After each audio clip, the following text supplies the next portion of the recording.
Então, boa noite, professor. Aqui é o Victor e eu faço parte do grupo junto com a Ana e com o Juan.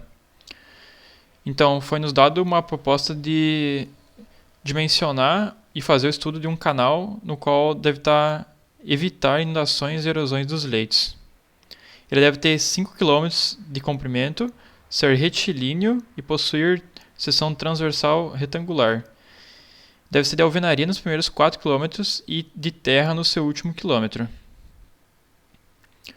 Também, em todo o seu comprimento, ele tem que ter condições regulares.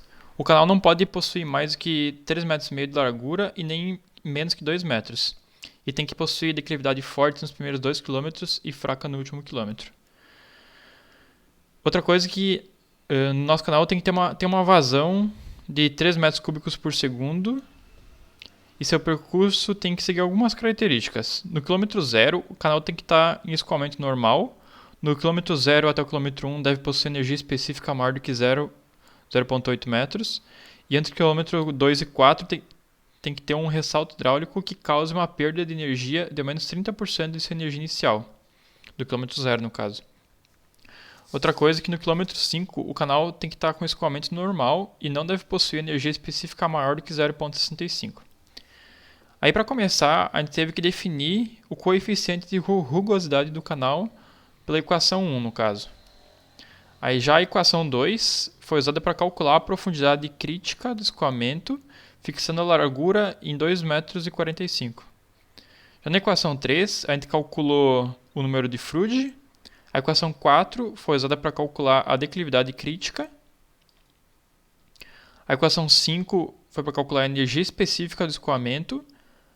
A 6 para declividade da linha de energia. A 7 foi calculado para achar o comprimento do trecho. Aí, além dos parâmetros anteriores, o A médio é a média entre a área da seção atual e a seção anterior. J é equivalente à inclinação e Y é a profundidade. Isso é tudo calculado na equação 8. Com a equação 9 foi possível obter a profundidade, a montante do ressalto, essa equação aqui, e a equação 10, a altura do degrau, no caso ΔZ, e a equação 11 foi para determinar as energias específicas, que foram tabeladas.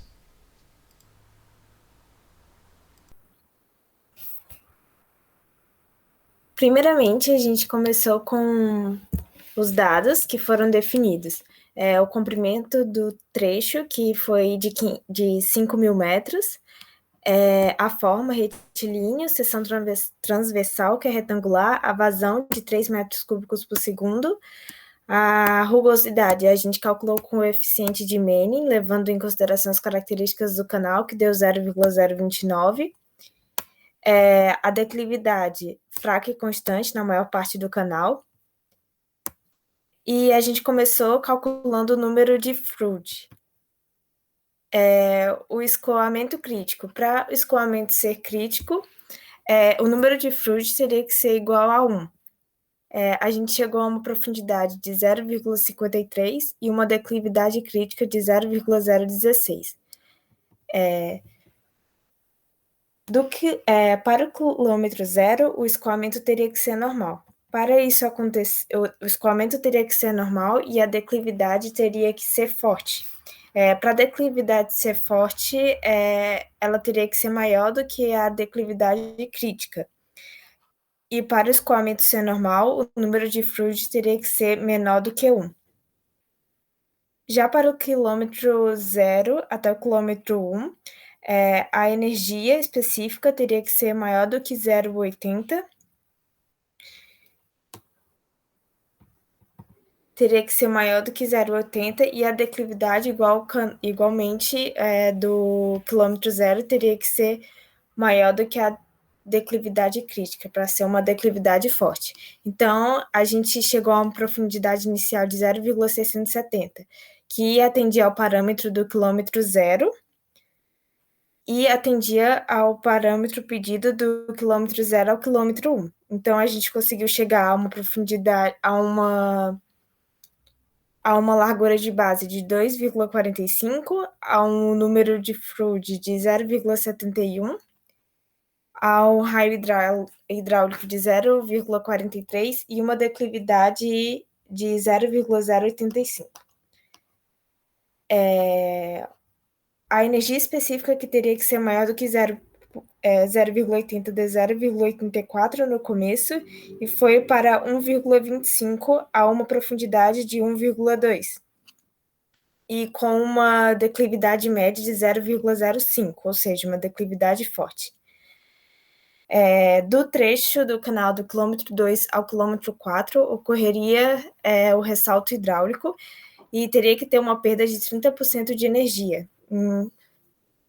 A energia inicial seria de 0,84 e a energia final seria de 0,59.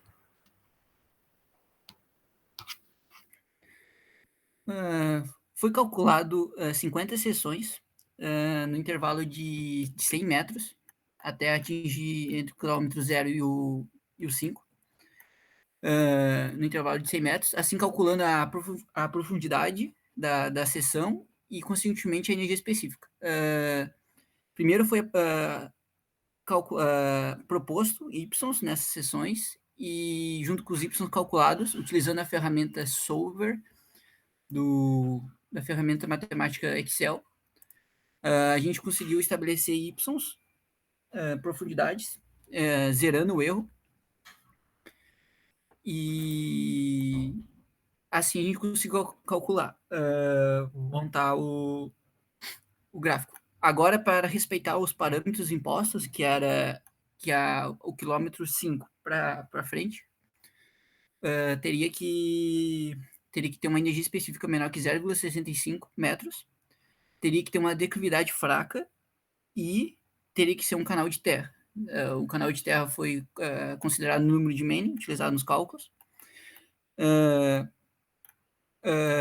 E a declividade a partir do quilômetro 4 foi a energia específica foi de menos 0,65 metros. Isso deu um pouco de trabalho achar a solução para isso, mas foi solucionado utilizando trabalhando com a largura do canal, do quilômetro 5 foi alterado, então, a largura, e foi calculado, para considerar a declividade fraca, a gente precisava da informação do ponto crítico do gráfico, porque onde o escoamento é subcrítico, a declividade é fraca, conforme a definição.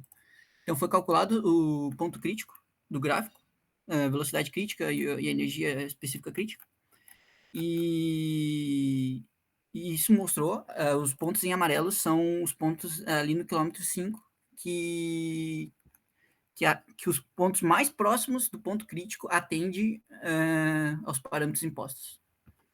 Então, aqui foi imposto os pontos que a gente achou mais críticos do trabalho, e